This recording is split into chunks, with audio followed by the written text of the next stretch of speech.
They must have the slowest horses ever pulling this bleeding wagon, mustn't they? She ain't going to go past here like past 2. If it's, surely the horses will bump into her on the way down to the post. Yeah, no, I'm just here to look at you. Blimey, what tasty women here. Don't you ugly men. All you ugly men, get out of the way. And it's a very warm welcome to this, the Bar Stewards Inquiry Special Edition for Royal Ascot. Yes, I know you normally associate my tones with National Hunt Racing, but I am in the driving seat tonight for the Berkshire Spectacular. Joining me as always, Lee Keys, John Lang, and the King, Quentin Franks. How are you, gentlemen? Good evening. Good evening, Cathryn. Hello. Yeah, the short head King Quentin Franks, John, isn't it? Yeah, short head Frank. First. Got a certain ring to it, anyway. I thought you were sort of saying hello then, John, like you sort of. I know how much you enjoyed watching the Jubilee. I thought you'd sort of taken to speaking like that. Well, you know, I mean, you've got to be a bit of a crust, haven't you, when it's Ascot? Do you like all the royal names, John? You know, like the royal sort of like the Duke of Cambridge, you know, the Prince of Wales. Duke of Kent's my favourite. Not the Duke of York. No? Yeah. No. Is the Queen even in attendance? No, I don't think she'll be bothering, will she? She's only got a couple of good things that they'll let win, so I don't think she'll bother. Yeah. Greedy Betty not going, no? Greedy Betty. The hat's going, I think. The hat'll turn up in the car, won't it? Yeah. Oh, yeah. Bulletproof carriage. the gold carriage. That. Yeah, you can't kill the hat. Yeah, no, I mean, when you're a hat like that, you're in constant fear of assassination attempts, aren't you? John, do you mean the hat and the carriage that, if they were sold off, could actually solve this country's poverty? Yes, those ones, yeah. Cathryn, did you see that where they said that the Queen's hat was worth, I think, if it went to auction, it'd fetch $5 billion. Yeah, I saw that. Yeah. Also, I think, you know, I mean, that would buy Cathryn. That would buy you Chelsea, Cheltenham Town, and Alfie May's XR3i. XR3i. Yeah. Do you know, when I was in sixth form, I used to drive an XR3i. Yeah. Anyway, I think one thing we'll just get it's still on the subject, I guess, Royal Ascot Platinum Jubilee. I think one of the things that got me was, you know, that they said that the money that was spent on the Jubilee just in London would have given, if you sort of distributed that money amongst all the households of Great Britain, each household would have ended up with thousands. Really? Yeah, unreal, isn't it? Anyway, no way to say. So we're going to take the listeners through everyone's 3 best bets. I know you're all going to be sort of chomping at the bit for that, and then we're going to have a general discussion about the week ahead. So in reverse order, I would like your 3rd best bet, please, John. I'll start with you, John, because you're such a royalist, I know. Yeah, of course. Obviously, my first one's at Thirsk.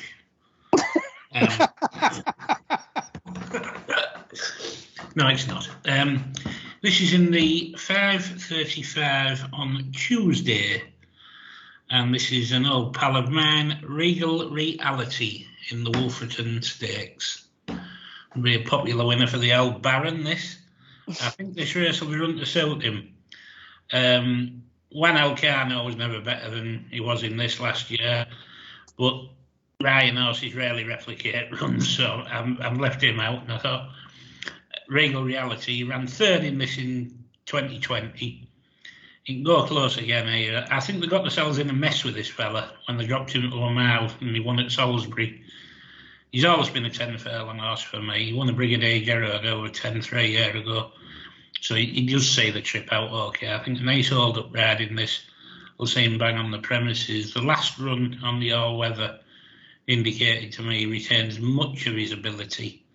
It's not that long since he was rated 118 in that would have him pissing all over these.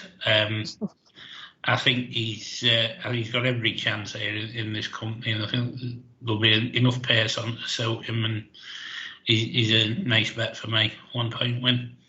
Thank you, John. Okay. Regal Reality kicking us off on Tuesday. Fantastic. Okay, Lee?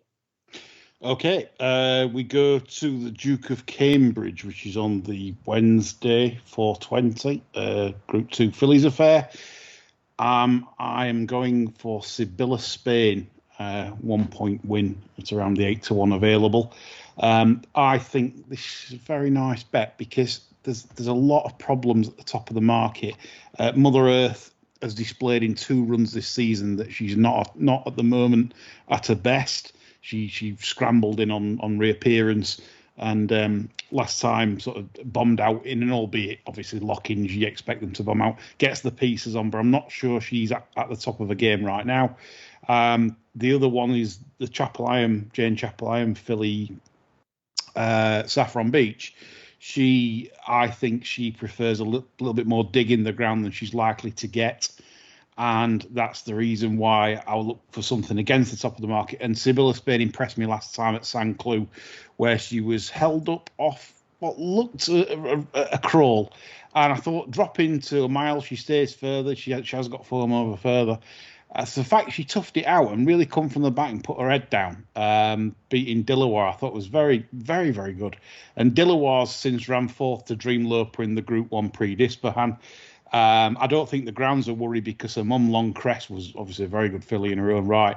She went on quick ground and went to America and in the Breeders' Cups, etc. So I'm not bothered about the ground for her. I think she'll be fine. Her form's stronger than Bashkarova, who won at Epsom recently. Had a nice trip there. So 8-1, plenty of value in that. And watch the rider. It's like watching a farmer, like going up and down and ploughing a field. He's got his own style. That's all I'm going to say. But that's my third best. Cheers, Cathryn.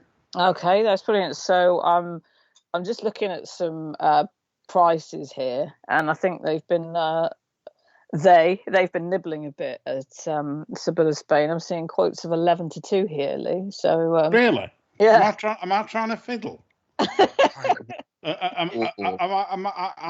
Let's have a. We need a second opinion here. I'm not missing it. I'm not being shot. This is Quentin. He's making me up. No, 8-1 Sky Bet Paddy Power Betfair. Okay. Well, I'm looking at ours. Yeah. See, I was looking at Coral 11-2. Yeah, fuck Coral. They're terrible. Yeah. Unibet 15-2. Yeah. Yeah. 3. I'm having the 8. Give me the 8. Get the 8. Yeah. And for those of you wanting the price on John's Regal Reality, best price 9-1 at the moment. Quentin, shoot. What's your third best bet? My third best bet, I'm going to get the pain over with early and put one up in the Coventry. I'm a bit miffed as to why they haven't given going stick reasons across the course. Normally they give far side centre, stand side. They haven't given them this year, but I suspect stand side will be the place to be. But I'm going to tip one that's drawn low. Just I feel the price overcompensates for it. The horse in question is Remarkable False. Double carpet 33-1. Alice Haynes trains him. Iron Hands is on, which is obviously a downside, but I feel the form being underrated. One first time out, overcame trouble in running, overcame a steady pace. Form of that was franked with the Andrew Baldwin, I think it's Chateau, that won the 2-year-old trophy up at Beverley. I was really impressed with him at Musselburgh. Quickly away into a stride, but just a sharp 5 furlongs wasn't really his bag. Clocked a really, really good figure. I think it was interesting after the race. Alice Haynes said David Egan had got off after on debut and said the horse will get 7, no bother already. It's clearly going to get 6. It's got time that ties in with some of those at the top of the market on my numbers, and 33-1 just looks too big, even factoring in the downside of the draw. So yeah, that's my 1 point selection. 33-1. Superb, Quentin. Superb. Okay. And Alice Haynes, just looking here, operating at a 10% strike rate. Iron Hands on 17%. So, yeah, in form. Awesome. Okay, let's move on to your second best bets of the week. Quentin, we'll start with you as you were last there. What's your second best bet of the week? My second best bet of the week, Cathryn, is in the Queen Mary, and it's, let me just pull it up, Katie Content. She's trained by Clive Cox, and she was green on debut, won a poor race in a poor time. I didn't really like her, but she really took the eye at Windsor. She was still green under pressure, but clocked probably the best figure this side of the water, at least. When going away and winning, well, as I said, at Windsor. The favourite's the Wesley Ward horse, who I put some feelers out to see what it was, and the one response I got was, it's the real deal. But again, it's a Wesley Ward horse. He hypes the horses up, and he generally has them ready for the Keeneland meeting. Katie Content, she's drawn low, but she's drawn right next door to the Ward horse, and I don't mind that. She's even going to get a toe into the race off of her. And 10-1, I had her half the price when loosely pricing up the race. She appeals as a fair size bet for me. Okay, Katie Content 10-1, Queen Mary, first race of the day on Wednesday. Super. Okay, Lee, second best bet. Okay, this is a split stakes Dutch wanker bet. We all like these, don't we? Like split stakes. It's terrible, really. Anyway, first one of them. The shirt. I fancy a big week for the shirt. Go on the shirt. And the shirt's got a real tremendous physical type with a beautiful mind. Look, we can't afford a Del Mulrennan, so we have to get her paddock comments. Anyway, Yonafi has been, for me, cleverly campaigned away from the big tracks. This is a tactic of the shirt. He sends them to all the gassers like Wolverhampton, Ripon, all Rammel tracks, and basically this will absolutely thrive for a strongly run mile. He's by Golden Horn, and he's been winning slowly run heats around bends, which I find impressive. And as I said, his physical stature to me says that this could be one of these where it ends up being stakes class. And although it's a very hot Britannia, and it is a very warm Britannia with a lot of good contenders, as I say, the fact that you get a strongly run mile, and for the first time, I think there's bundles in this, bundles. So Yonafi, I think, is going to run a massive race for the shirt. The second part of the Dutch, good reason actually, is for Greedy Betty, Saga, trained by Slim. This has ran second to a Guineas winner and second to a German Guineas winner. He's beaten Koi Koi, who would have beaten Outgate with a better trip on the first of his Chester wins. If you watch that Chester run back, Koi Koi would have thrashed Outgate, got no sort of run. The only run that puts you off is the last one, which was a mystery. Just absolutely disappointed. Could have been Needlemen, could have been Rab Avlin, whatever. Either or, they're not good reasons. They're not machines. I accept that. But Saga, on a lot of his form, when, obviously second at Kempton to Maljoom that won German Guineas so impressively, that could be very well in with Frankie. So Saga, 1 point. I think that's 16s, and 1 point Yonafi at 10-1 for me. Okay, all right. One for the shirt and one for Greedy Betty. Fantastic. Yeah. Okay, John, number 2. Let's hope the shirt wins. My second best stems from a very recent horror story. And it runs in the 5 o'clock on Friday, the Sandringham handicap. Now, people who know my views on fillies and mares and will be laughing at the fact I'm having a bet in this race, but there is mitigation. I'm siding with the best trainer in the country, Mr. Simcock.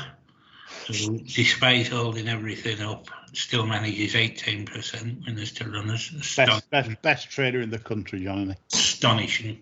And this is his Clitheroe, who I was baffled that she didn't go off at 40-1 last time out, because he ran her at Musselburgh.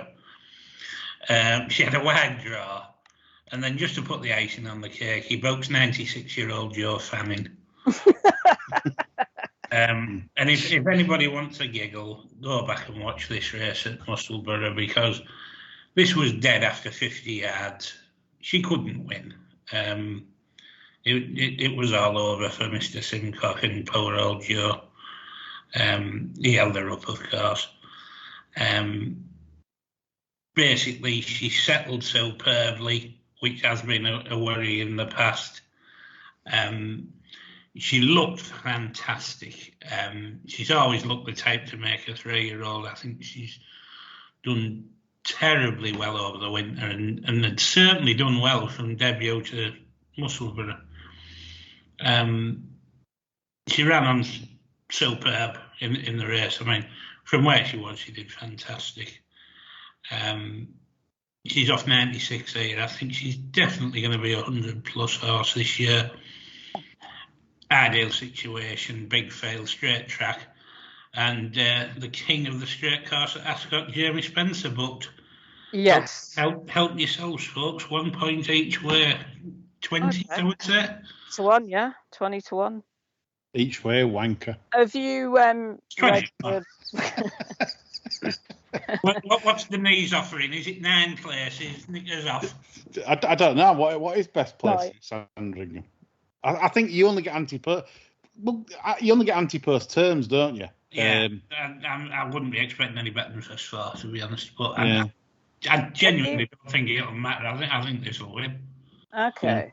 Yeah. Have you read the race comment for the race at Musselburgh, John? Do you want me to read it to you?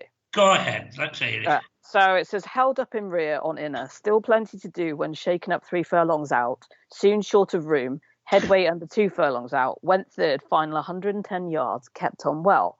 Jockey said filly was briefly denied a clear run over 2 furlongs out.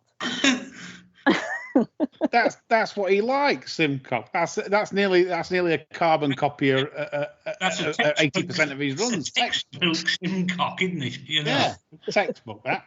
Yeah, and then everyone's on it next time. He does the same again, and it finishes second. Yeah.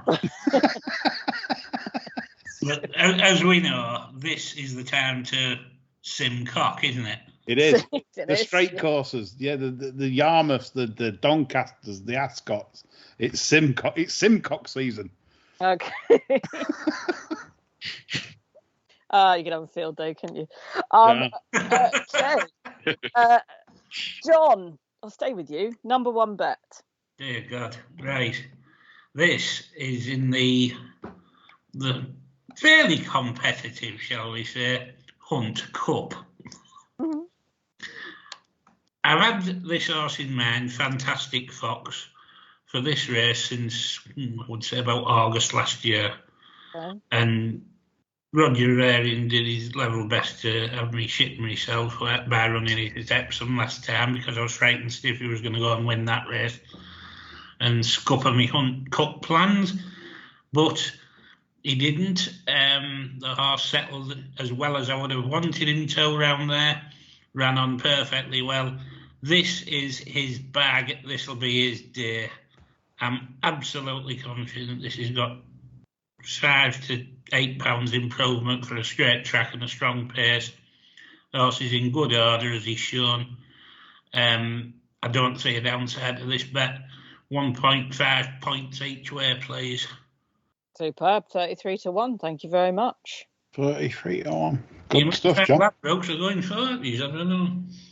Well, you can have that. You can have that. You can have what you want. Yeah, 50s. For you, John. Yeah. I've laid big bets, Quentin, to it Nap's table, so you can have 50s, John. Brilliant. Anyway. Right, go on, Lee. Shoot. Oh, right. Okay, sorry. Yeah. Pretty simple, this one, really. It's basically a bet that I think some punters kind of like, 'cause it lasts them all week.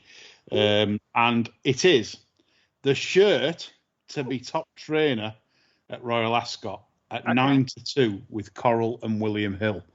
Now, I've been through a lot of these mathematically this week, and I'm telling you, 9-2's not right. The bias comes obviously from the big two, which is obviously Aidan O'Brien and Charlie Appleby. And when you've got opinions against a lot, well, I'd say some of their sort of like considered bankers, and the Haggis team have got an abundance of big chances in handicaps this week, as well as Bide, the absolute gimme in the Queen Anne. So that's one on the board. And then I just think it's an amazing price, because a lot of my week is going to be surrounded by backing the shirt. I've got an abundance of shirt horses to back. I'm waiting on some draws, obviously, for the King George handicap and the Duke of Edinburgh to see if I'm going to back the shirt in those, because obviously you don't want inside draws. So shirt on. So yeah, this is a bet for the week. It lasts you all week. So it's a nice bet to have in case you do your bollocks on day one. Well, that's me all week, Lee. I'm going to have 25,000 on it and cash out at 2:45 tomorrow. Absolutely. The shirt at 9-2 for top trainer Coral and William Hill. Get on. Talking of the shirt and the actual shirt, not the man. Do you think that Mr. Haggis will, some people sort of wear like a jazzy shirt underneath, to go with the top hat and tails. So they like to slip on, a bit of a sort of funny shirt. Do you reckon he'll put the shagging shirt on with the old topper and tails, or will he just go plain? Yeah, no, I think that's every chance, because this is the type of man I could see him, getting back into the car park afterwards and just doing a quick change. The shirt's already underneath, a bit of more like some plum strides. And he's off night clubbing, straight away. Yeah. He's off to the club. He's ready for some skirt. He has a couple of champs. The shirt wants some skirts. I think if he has a travel, he might be too wet up for that. He'll get to the car park and give Maureen a quick rattle in the car. Yeah, absolutely. Yeah. Do you think he'll sort of walk over, have a couple of champers in the old O&T car park, and then be like, right, come on then, Maureen, let's go. Definitely. Yeah. Definitely. Okay. Oh, yeah, 100%. They love it. They love it. They love it, don't they? They absolutely love the game. That shirt said it all on Derby Day last year. That meant business. That when he walked the track for Mohafeth, he meant business that day. You can't wear a shirt like that and not train, can you? Nah, that's he was in the game that day. His eye was in. If Mick Shannon turned up in a shirt like that, they'd laugh, wouldn't they? Yeah, absolutely. That's the difference. Yeah. Brilliant. Okay. Quentin, do you have a sensible answer for me? Yeah. Awesome. I can see it.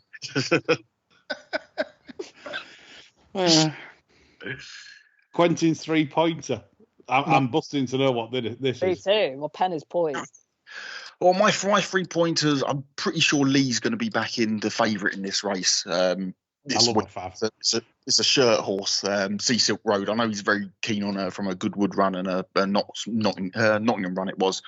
But I'm going to oppose her. I think the Varian horse is the overpriced one in the field. She's 10-1 at the moment, Mukha Dharma.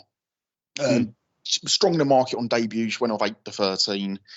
Mr. Kick 7 lengths, still won after finding trouble in running. Ascot, over a mile, dropped back in trip, didn't suit her, dropped out, steadily run race, came home well enough. But she's a really good looking filly, and she's typed of progressive racing. And it was the Newbury run that caught the eye last time out in I think it was the Phillies listed race, we'll call it that. Anyway, she ended up further back than ideal in a steadily run race once again. Best work late on, not hard pressed to close up. Nashua was a class apart that day, didn't stay in the Oaks. Stay Alert's come out and won the Abington. The form for the front three, they pulled 11 and clear of the fourth, has a strong look to it. Sea Silk Road, I like Sea Silk Road, but she's 7-4. She looks short. I feel the Appleby horse she beat last time out was a bit of a dog. She hung right at Newbury. Life of Dreams seems to be priced up on being just behind, well, a fair way behind Emily Upjohn, and a filly with scope and a bit more time on her back. I think she's the overpriced one in the field. 3 points win, 10-1. Okay, and just give us the day in the race there, Quentin. That's the Ribblesdale on Thursday, I Thursday. think.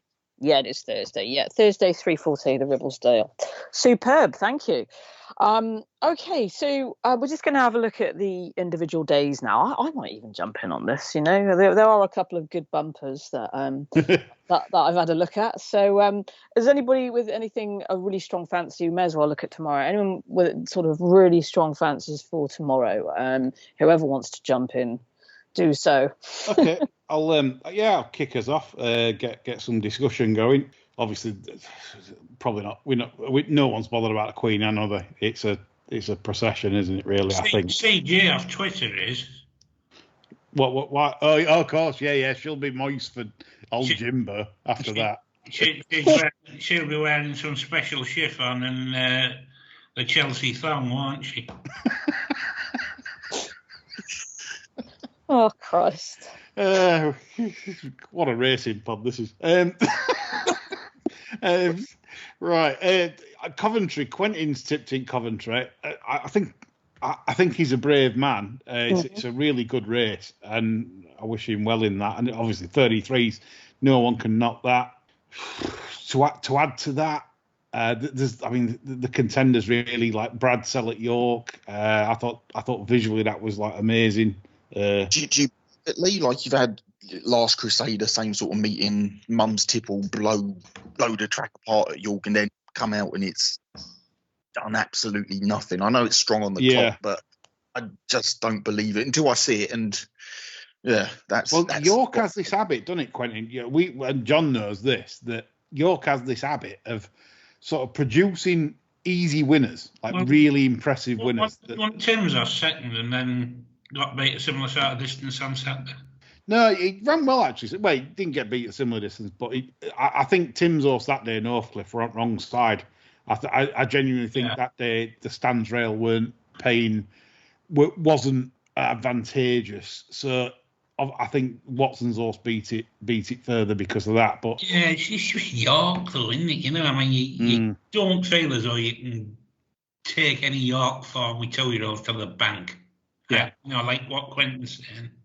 You know, they can be really impressive there, and then Christ knows what happens after that. I mean, going through some of the contenders, Blackbeard for me is tricky to work out because all the races he's won have been steadily run, so it's really hard to get. No one can gain you can't look at him at a time point of view. You can't look at him at it's just been steadily run races. Maybe will improve for a well-run race. Am I the only one that wants to say like Blackbeard, like Blackbeard, like Captain Barbosa? Yeah. I think like if everyone just did that tomorrow, it'd be hilarious, wouldn't it? Yeah. Blackbeard. Not after a while, but I've sort of been. I'm sure that Delmos Lennon will give it a go. No, it'll have a beautiful mind. Beautiful mind, it was. That's the one. Anyone that listened to Elmer Rennan's paddock reports, you should get listening from tomorrow. Beautiful Mind is probably a 100 to 1 on shot to be mentioned tomorrow at some point. Yeah, 100 to 1. You mentioned 5 times. Sweating. She loves a sweater and a beautiful mind. I don't know where this is leading.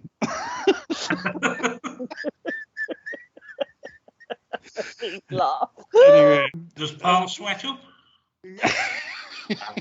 He ain't got a beautiful mind though, has he? Persian Force ran a very speedy last 4 furlongs at Newbury. I felt on the Billy Idol. That's a quality. The Brocklesby winner, which is unusual to be saying a Brocklesby winner as a good chance in a Coventry. He's getting excited about that one as well, isn't he? You know, I mean, he says he's nearly hitting the ceiling, isn't it? Yogurt Cannon says it's the best 2-year-old he's had since Camford Cliffs. So, that's a good barometer of where we're at in the Coventry in terms of quality of race. A tough race, and I wish Quentin well at his double carpet because it's a good selection really. Just iron hands, isn't it? Yeah. It's just, no. They like it. We have iron hands on the flat and stone hands in National Hunt. yeah, that's it. Yeah, iron and stone. Yeah, it works well. What we're thinking in King's Stand then? Oh, well, I mean, this is great. It's just like a sort of, I mean, if it was raining, it'd just be like watching a Navan bumper, wouldn't it? I mean, Golden Pal, right? I think obviously Wesley stuck the juice in that, and it's a case of they'll blast off again and probably get beat again because I just think it needs a bend. The twice it's ran on straight courses, second in the Norfolk with Prince of Lear.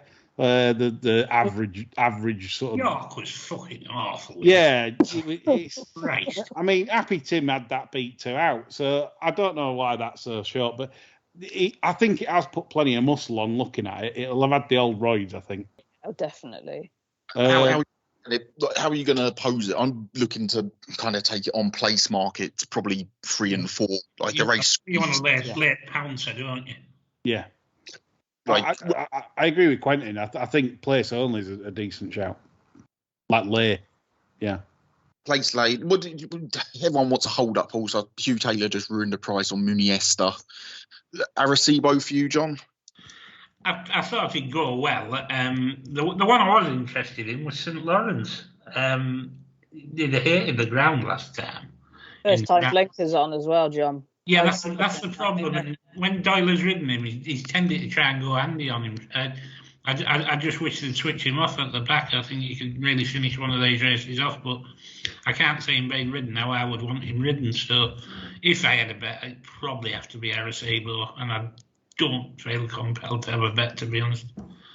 No, so it's a tricky race. The Aussie horse is good, but if you're back in the Aussie horse, just watch him at the start because he's missed the break a couple of times of a 5. I watched all the tapes of him, and he just tends to sleep a bit in stalls, and that won't be an help. If you're thinking he's a banker, it's one of them. I'd wait for him to come out at traps. If he comes out at traps, all right, I'll take slightly below SP. I'd be quite happy at that. Yeah. So, I'm actually having a bet in the St James's Palace. Ooh, are you? I'm keen to know this because my Bismarck is. I have had 2 bets, Cathryn.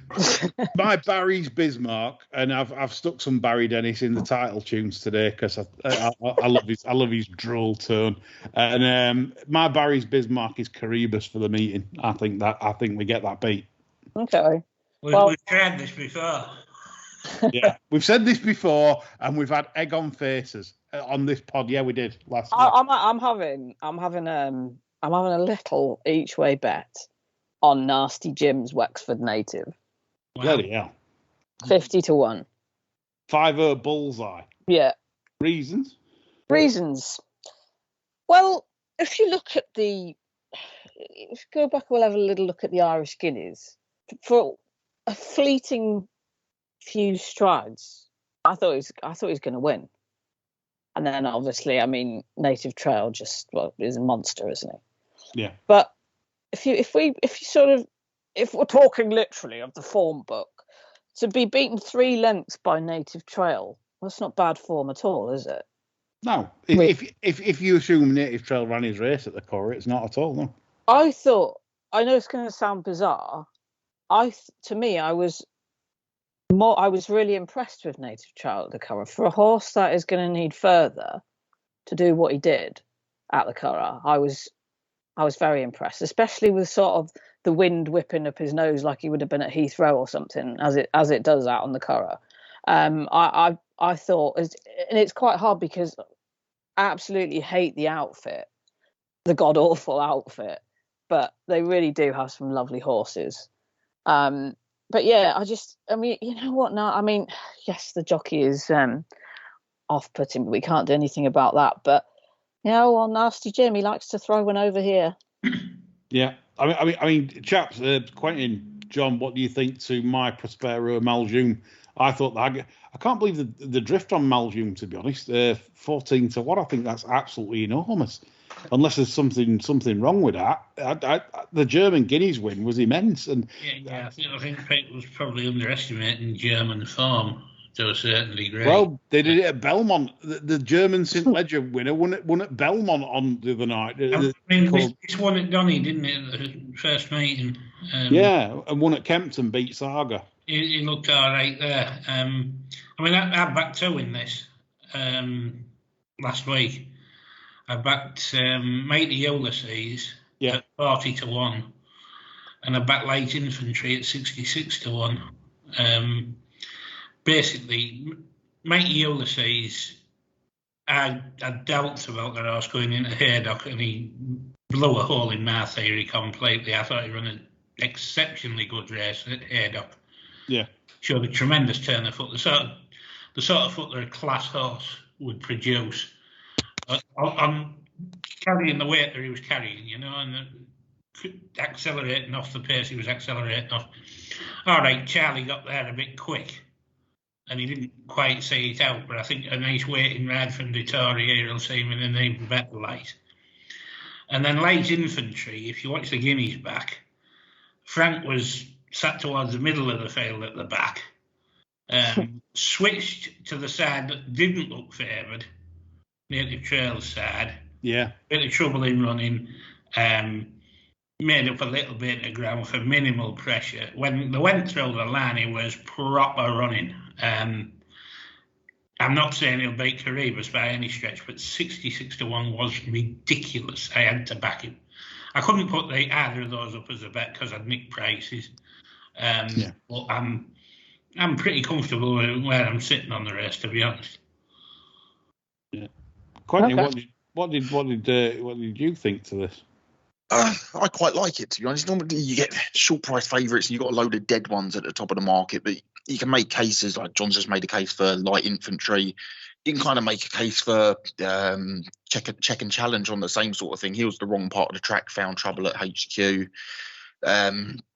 LaSalle, similar. Mighty Ulysses, big on the clock in the Silver Bowl at Haydock even. Pretty sure he's a group horse, whether he can do it on this day. Like, Caribas don't really like that draw either. He's going to drop it out. And they're just going to try and box him in, I think. The drift on Maljoom seems overdone. I think he was like 8-1 earlier in the day or something. And at 8-1, you're kind of like, oh, he's got slow starting tendencies, etc., etc. But he broke the clock when he beat Saga at Kempton. He did well to win the German 2000. He's a live player, and I suspect he's going to be auto bet material. He's touching 18 on the machine now. Yeah. My Prosero, I think he needs 10, if I'm honest. And he kind of beat a half-cooked Greedy Betty's horse, whatever it's called. Reach for the Moon. Reach for the Moon, that's the one. But there's legs in the lay. What price would you take it up to? Me, I would say Caribas. I would take it up to even money, 11 to 10. Anyone that's taking odds on that tomorrow is, I'll say it. We don't have to time here. I need another job. There's no way that's an odds-on shot. There's been odds-on shots at Ascot in history that are nearly bomb-proof, as in, this has just got to turn up and just run its race, and it will win. Caribas could turn up, and how strong is the Guineas form? It's not really been tested to a massive degree yet, and I think that's where we're at. People are just assuming that the Guineas winner is just different class. And I'm not sure it is. There's also no pace in the race. Bar the Angel Blur, there doesn't look to be any pace in the race. And given how strong he travels, you can see him getting lit up on the inside and Buick trying to pull him off heels. I'm with you. I lay all day. Yeah, Nasty Jim to make all for Cathryn. Nasty Jim. Yeah, blast it out and away. He likes a front runner, does Jim, now and again. Nasty Jim, yeah, absolutely. You can just see his sort of like his sneer over the Berkshire turf, can't you? Yeah. Speaking of which, how old's Kevin Manning? Kevin Manning must be pushing 104. Yeah, Kevin Manning and Joe Fanning. In fact, they got the same Manning and Fanning. I mean, you can't make it up, can you? They're 107 years old combined. It's just, geez, it's like we're back in a time warp. Anyway, anyway, is there so if we sort of just have a quick look at the remaining days, has anybody got any strong fancies on Wednesday or Thursday?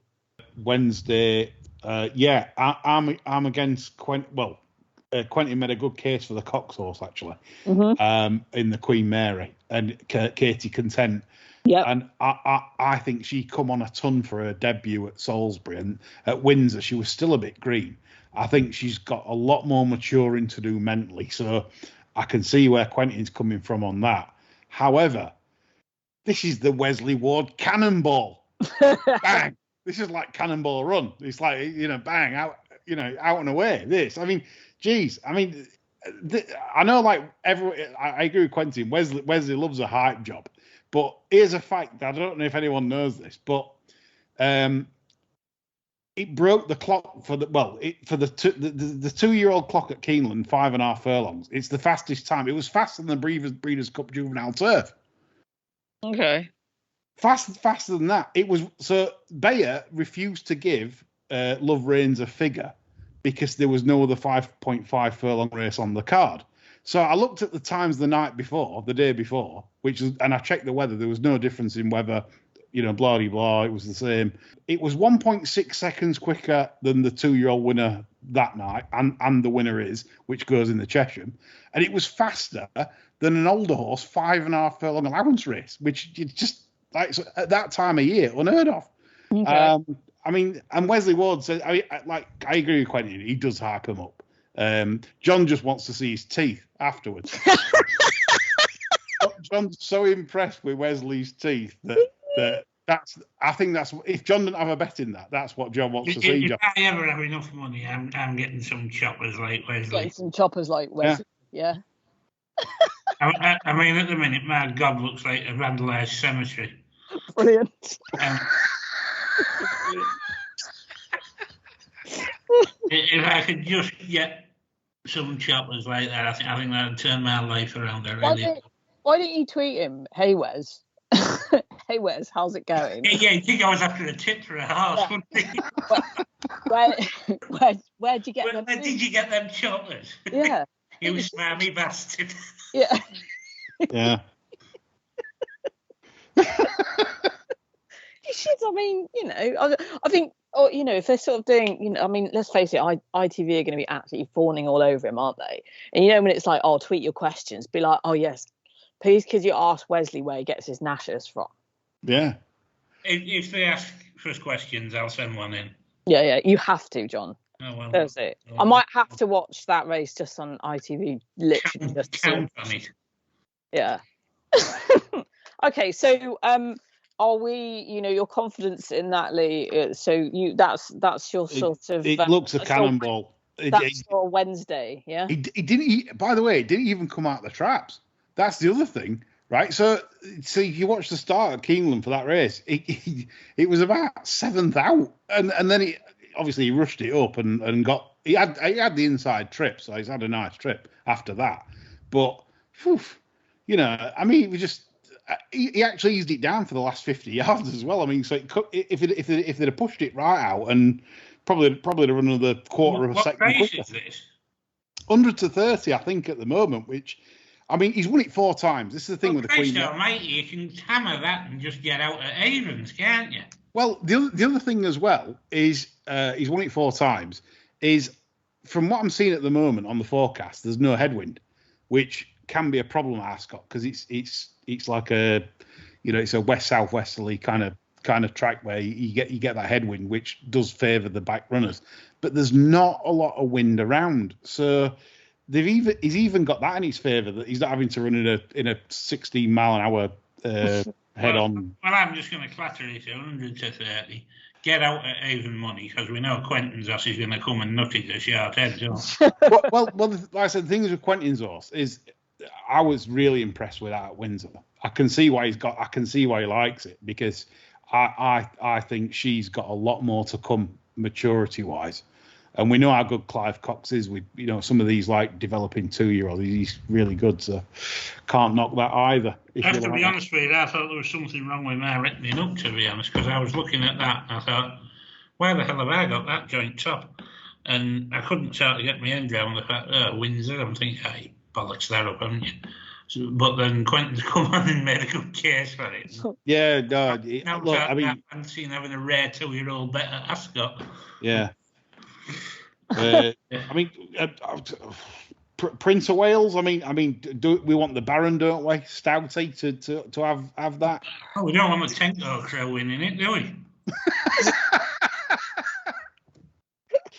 Tenko, Japanese war camp, BBC 1980s. Hey, we're eating Japanese tomorrow night, aren't we? So. We are actually, yeah. But we ended up watching Tenko for and it used to be an hour, sweating women sat in a bamboo hut. Yeah, for an hour. And even in middle of winter, it made you feel hot. It made you, You'd be like, turn the gas fire down, will you, Mum? I can't watch this anymore. But it was just, why was it so popular? Because it was so fucking depressing. And I know these things happened, and not to sort of make light of history, but Jesus Christ, how did that script get commissioned? It was fucking awful. Great times. Anyway, Bay Bridge. Quentin, what do you think of Prince of Wales? I'm lukewarm on Bay Bridge, to be honest. No. I wanted you to say banker. No, I don't know. The ground worries me. Like, I know he's not gone. They've not given him a chance on fast ground yet, but he just shows a little bit of need. They seem to have campaigned him just on soft. I don't know, he won at Newmarket on good ground at the back end last year. The Dams won on good to firm ground, but he's out of a multiplex mare, and I don't know. I'm just lukewarm on him at 5-4, 11-8. I didn't want to back Lord North, but I'm coming around to backing Lord North, to be honest. The race sets up for him. Like, he's got to turn a foot. Like the Japanese thing, that I don't really like the form of that in the the Shima Classic, wasn't it, or one of the races on Dubai World Cup? Yeah, beat your beer, didn't it? Yeah, and your beer came from the clouds, and your beer's done absolutely nothing since then. Pile driver, that came, where did it come? Second or third at Epsom. Yeah. I think Lord North's a bet. I'm kind of making more 5-1 shot. There's 15-2, 7. I didn't really want to back him, but the numbers say to back him, so I think that's what I'm going to do on the race. Bay Bridge for you, I take it. I think so. I mean, I don't think there's much juice in the price. I'll be perfectly honest, but he blew. I know, John. You said same after Brigadier Gerard. It blew you away, didn't it? Yeah, I was really, really impressed with him, and as for around there, I was thinking we'll go on it once. Yeah. What are your guys' thoughts on Grand Glory?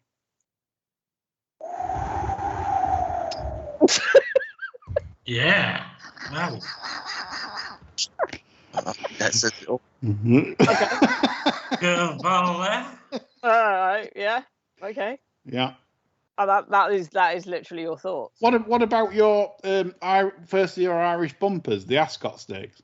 The Ascot Stakes, yeah. Yes. Well, you love this shit. You absolutely thrive.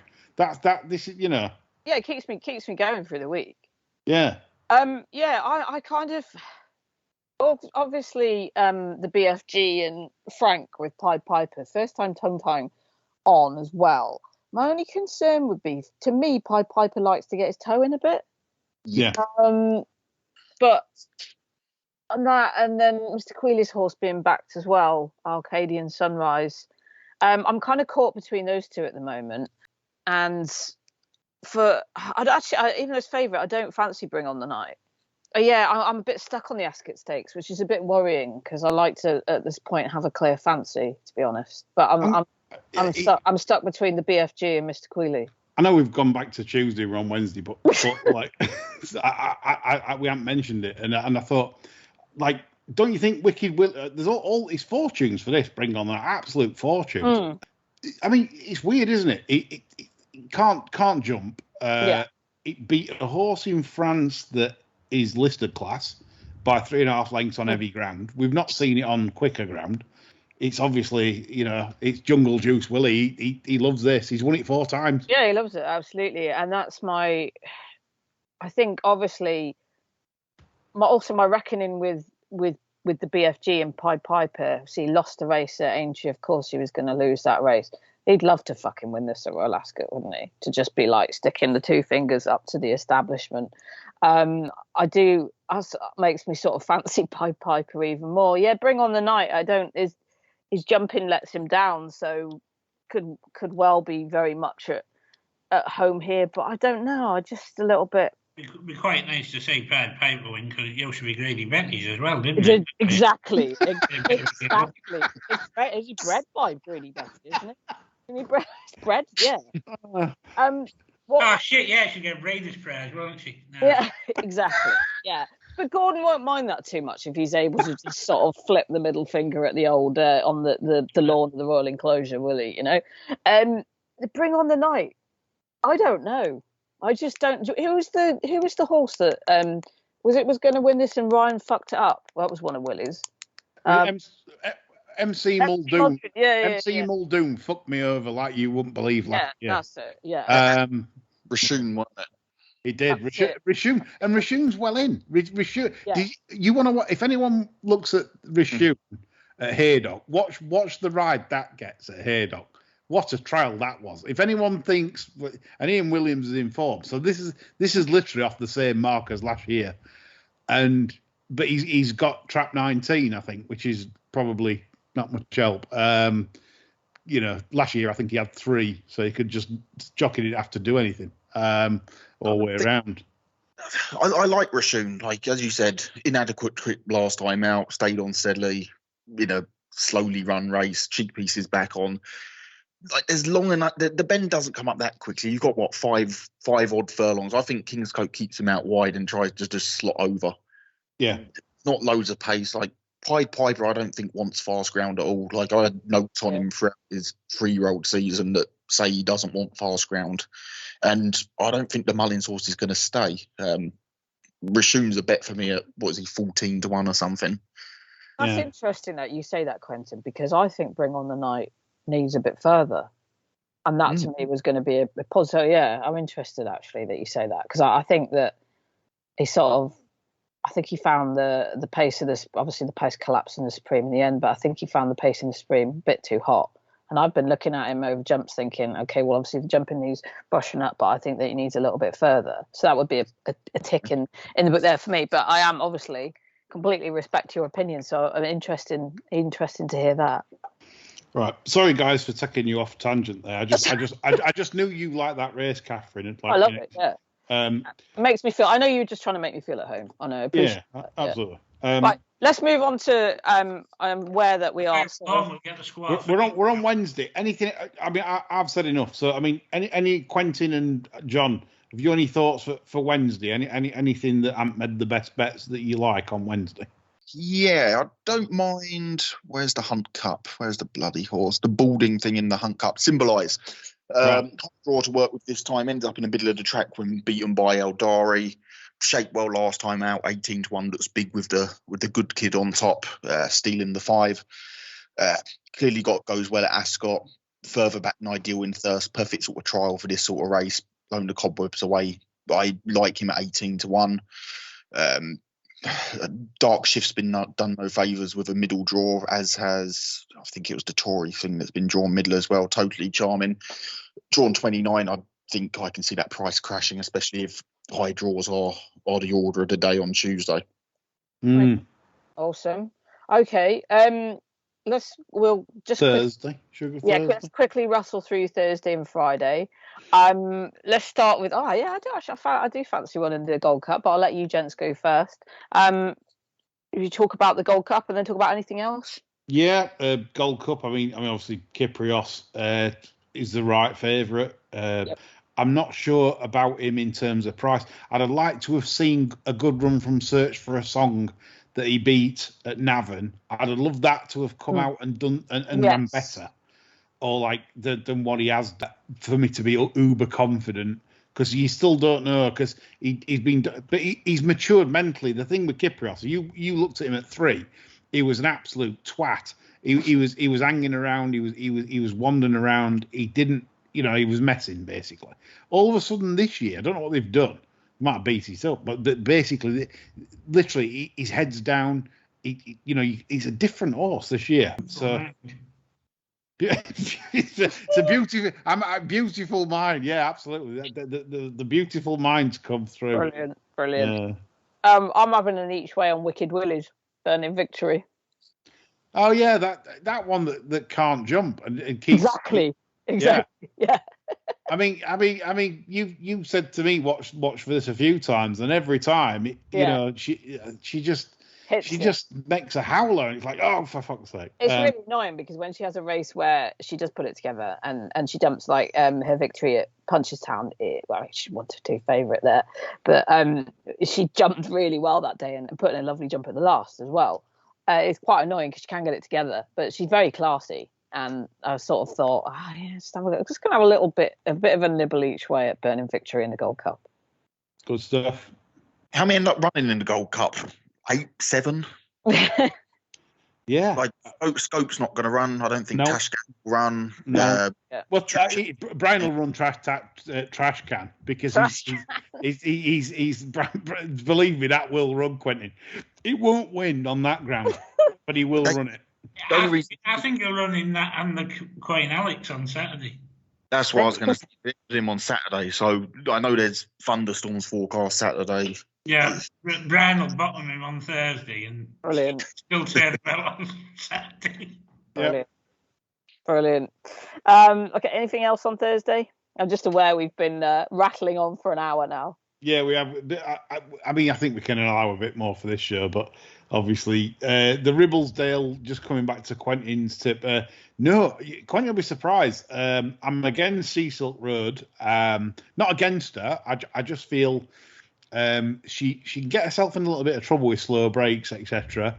at the moment. And I thought Magical Lagoon was okay in that. Has Slim withdrawn from this yet, or what? Well, I believe he has. Emily Upjohn, yeah, I believe he has. Yeah, it's not in the betting. I don't know what was going on there. I mean, it's a crazy. Well, I mean, I did. I mean, it's a worry, isn't it? Just three fillies have ran in the Oaks and gone on to win the Ribblesdale. It was Coronet, Magic Wand, and Michita. Mm-hmm. But anyway, that's there's no use to anyone. So absolutely not. The Magical Lagoon. Yeah, what's wrong with that? Navan, Concert Hall. That was the Oaks fourth. She was bobbing heads with that one, and if you watch after the line, she's got more run left in it. In fact, she starts pulling clear again after the line. Okay. I think that is the filly going forwards. They've missed. They've took out Epsom. They've not bothered with all that rubbish. They've come straight here, and I think Magical Lagoon's the filly to be on in that possibly. In terms of Epsom horses like Derby and Oaks horse, are you generally downgrading them given the short turnaround this year? It seems shorter, doesn't it? Well, I've looked at this and I've looked at how they've gone on and performed. For example, if you look at the King Ted on Friday, only Across the Stars, Permian, and Japan. Big in Japan. Great song that, wasn't it? Big in Japan. Yeah. Fucking hell, how free is that gin flowing tonight? It's great, isn't it? Well, only those three have gone on to win the King Ted after running the Derby, and it's only a 0.68 AE. Battle of Marengo and Astrology were both being at odds on when trying to back up from Epsom. And the thing is, I think it's a short turnaround this year. It's not the old like 20 days, 21 days that sometimes you've got. It's the like 11 to 14 days kind of thing. It's like, ooh, it's an afterthought, isn't it? Can I chuck one in on Thursday? Go on then. Yeah. In the Hampton Court. Yeah. I don't know if it's going to run, but this is one tough bastard, this, and I think it's going to be really suited to 10 furlongs. That's The Wizard of Eye, trained by Stan Moore. Fucking hell. Yeah, no. Honest to God, I mean, you take Julia Mal out, this isn't out of it by any stretch on the figures. And if you factor in a little bit of improvement for the trip, he's bang on the premises. He's a 33 at one poke. Bloody hell. From a physical, didn't you, John, in the Grenham or something? Yeah, he's a nice sort, I mean, for the horse of this size, he's taking his racing really well, I think. And I think he's very interesting going up in trip. Okay. Do you think though, like you're attracted to racing? Hampton Court Stakes, Hampton Heath's teeth, Wesley Ward. Possibly. It's like some kind of like. It could be a subliminal message in there. Subliminal Hampton Heaths. Yeah. Back to fucking Wesley's Nashers again. That's what it is. Right, come on. Anything else on the Friday? Thursday. Thursday and Friday. Montesib for the shirt to finish the day off in the Buckingham Palace. That's looked a group of. Yeah, that you ought to see that 2 hour. It was like sex watching that 2 hour. It was unbelievable. You know, I mean, just watch that back. Yeah, absolutely. It was just phenomenal. I don't know what kind of sex you were, but the kind of sex I had was like watching Joe Fanning on that Simcock one at Musselburgh for me. Held up. Several false starts.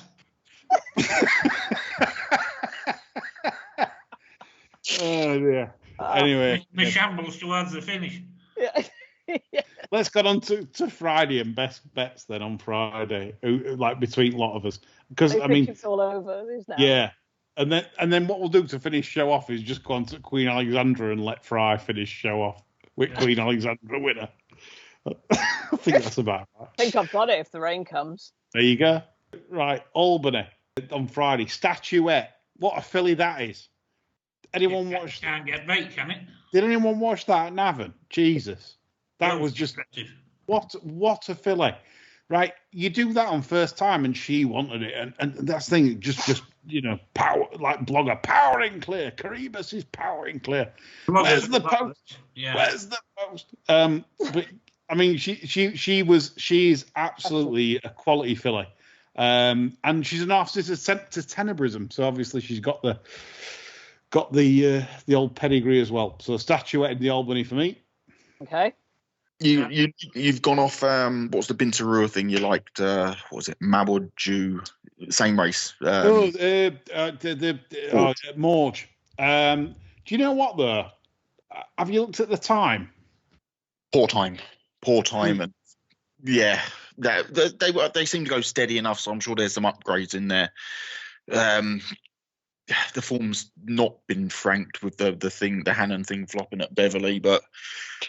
Yeah, I think it is an O'Brien one. Do you think he runs both O'Brien? Mediate and what's the other one called? He's got Statuette, that's the one. Do you think he runs both of them? That's the thing. I mean, I think Statuette's better than Mediate. Mediate, she's more of a grinder. Likeable. I do like her. There's no quirks in her. She's a really straightforward filly, but if you look at the last race that Meditate ran, Showtime Baby that was third of Juice Jesse Harrington's. That was desperately unlucky. I felt in the race. That's in the Railway Stakes, I think, or something, or some kind of Irish race going forward. Showtime Baby was unlucky in that. So I'm not so sure if that, if you're saying the third's unlucky in that, then if Meditate wins the Albany, well, how good's the third then? You might want to watch that back. But Morge is obviously related to modern games and modern news. So she's got the pedigree. So I'm not dissing the Dusty Bin horse. But, it's one of them. I genuinely feel Statuette.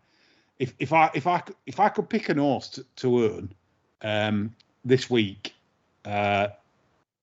like say the 2-year-olds, because obviously we want an older horse for more money, but the 2-year-olds would be Statuette. I think she's a fantastic filly. I really do.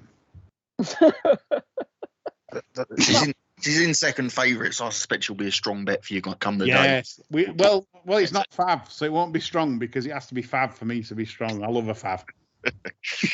Are you the blogger in disguise? Yes. Where's the post? Yes. Look, I could have put up Cleveland. I could have put a load of. I could have put some real short ones. I've not let you down. I've done all right this one, and we've got a week long bet with a shirt. The shirt, get on the shirt. Yeah. So what else are we doing? Coronation, Duke of Edinburgh. Go for it. Commonwealth Cup. Now, what a race that is. Jet was very interesting at the price. Yeah. pieces of form of that one right up there, I thought. Probably won't get involved in any early speed duels either, so pretty solid for any H-way wankers out there, I would have thought. Well, you wonder if Hugo will get caught with needles at stables again with Ebro River. Yeah. Brilliant. 33-1 though. You've got to know if that's the case, and then we can all have some 33s, and it might return to the former last season when it beat Doctor's Zenith and ran close to Native River. Yeah. This is the thing. We need the info. Yeah, Doctor's Zenith won again the other day, didn't it? Yeah. Okay. Brilliant. Well, if someone could, if anybody wants to sort of, tweet us at the Bar Stewards and let us know if that is the case. Obviously, anonymously. We don't have to blow your cover, but if you can just let us know so we can all get on, that would be great. Yeah, 33s for Ebro. I mean, Carlton Palmer. He's not averse to the old. He's a Gay Waterhouse student, isn't he? Gay Waterhouse, 150 Group 1s in Australia. You can't train 150 Grade 1 winners in Australia if you're not using the old jungle juice. Yes. Yeah. Anyway, we've got some good races though, haven't we? Friday, King Ted, Quentin, John. Anything you like Friday? Just fine in the Jump of Red. Yeah. Laid out for it. Ryan was booked quite a while back. As far as I'm aware, the preparation since York's gone absolutely to plan. Expect to win pro from York, so couldn't put anybody off that. About 6-1. I think he'll appreciate the ground more than the Haggis horse in the race as well. Yeah, he definitely wants top of the ground. Yeah. One that probably won't get in. I'm not sure, so many are double declared and etc. A Gero Kim Bailey trained thing. It likely won't get in, but he's worth sticking in a notebook. Good time at Chepstow. Yeah. Shitloads of trouble in running. Deadly run race. He's seriously well handicapped off 89. Did you see the ride Kingscote gave it? It was terrible. It was awful. It could have won 5 minutes. It was awful. I know the owners of that. Do you? Yeah. Tell them, right? Say what? Just say WTF was that? Lee says. Yeah. Lee says what was that? Yeah. Okay. Yeah. But they've got a nice mark. They've probably got a better mark because of it. So. Yeah. Well done. 89's a gimme. Okay. I agree. Saturday then. Saturday. Go on. The thing is, I haven't done much work on the Saturday, and the Jersey is normally a race I like. I've not had chance to go through much of Saturday's cards, such as I still call it Ascot Heath Day.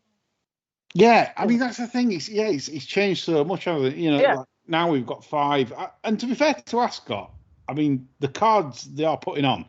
It's not thin, is it? No, it's good. It is good. This year is very good. Queen Alexandra is great. Yeah, go on then. Go on then. I know you're busted. Yeah. Okay, so basically, this is only if we get some rain on Saturday, which hopefully, looking at the forecast, we will. Then I will be having a little bet on Uber Northeast. Oh, the Dirty Huey one. Yeah. Jocked up already. And obviously she wants to get a toe in a bit. 10-1 at the moment. Yeah, I've always liked. I've been betting her for a long time. Really, yeah. I remember seeing her. She won a bumper at HQ. Yeah. And with stone hands on. I've liked her ever since there. She's bloody lovely, and that's about. But only if there's rain. Yeah, no, Cathryn, I do like that. I like it very much. Yeah, very unexposed as well over this trip. Will the King ruin this race and turn Troshan out? Might be. I think he'll run it if the ground's easy. He'll run it. I think. Yeah. Because I mean, I'm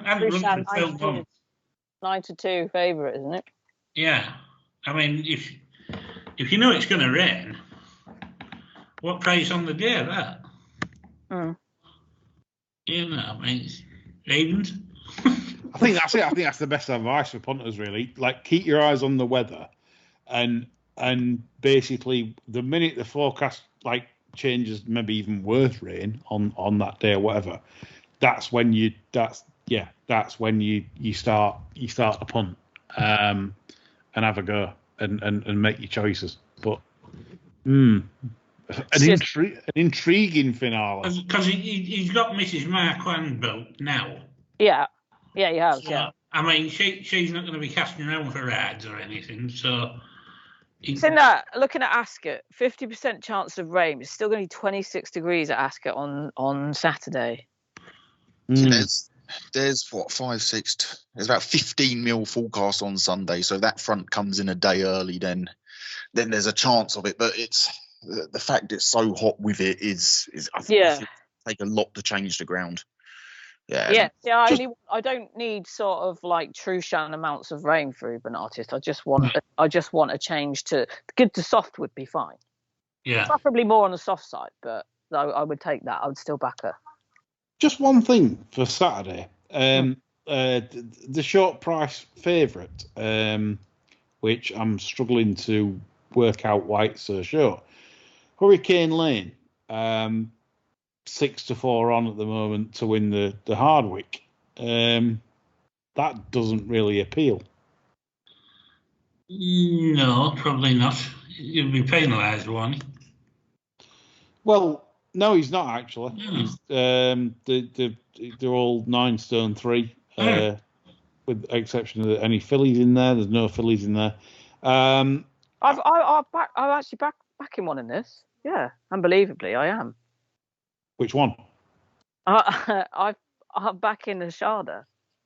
Oh yeah, the Varian. Yeah, the Varian filly. Yeah. I know one. I know the ground was a bit softer in October, but she's run alright at Ascot on good to firm as well.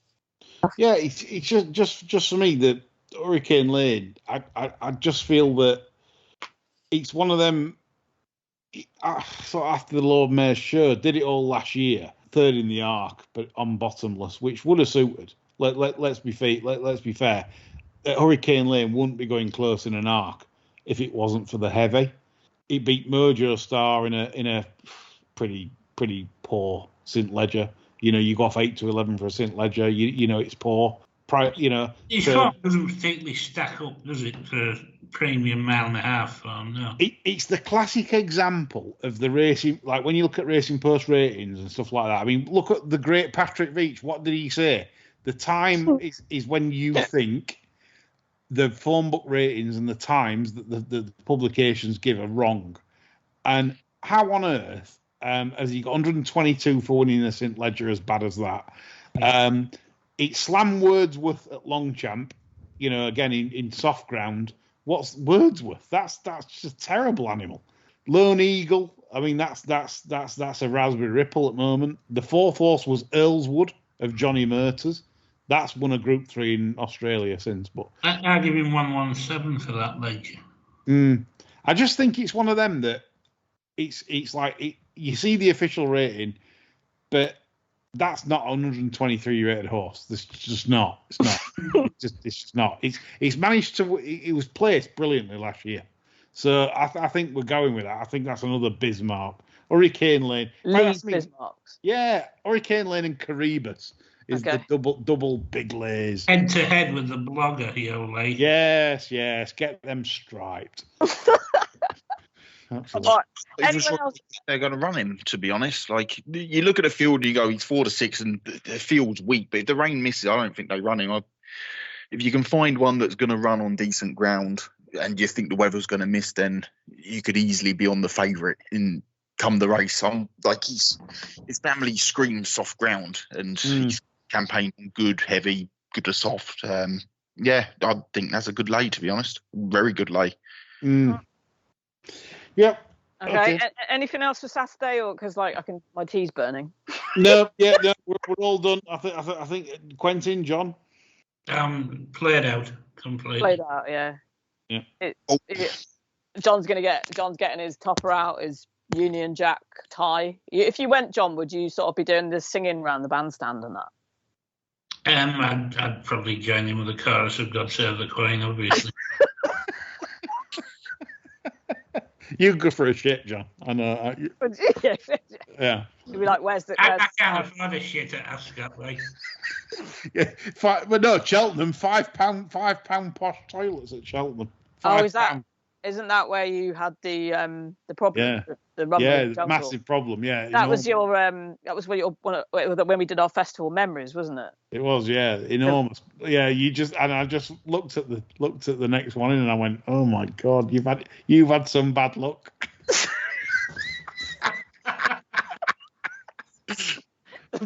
The rumbling. It was when you called it rumbling. You know, like when it's not your lucky day and you're going in after me. You know. Do you think that was it like one of those like sort of posh Portaloo? Yes, one of those. But I'd managed to destroy that, so it was, you know. I wouldn't have wanted to been the poor fucker pumping it out after that. To be fair. No, it was. You know, I did remember the face for a while, but you know, because you think, God, that's really unlucky. You know, like when your luck's out. You know.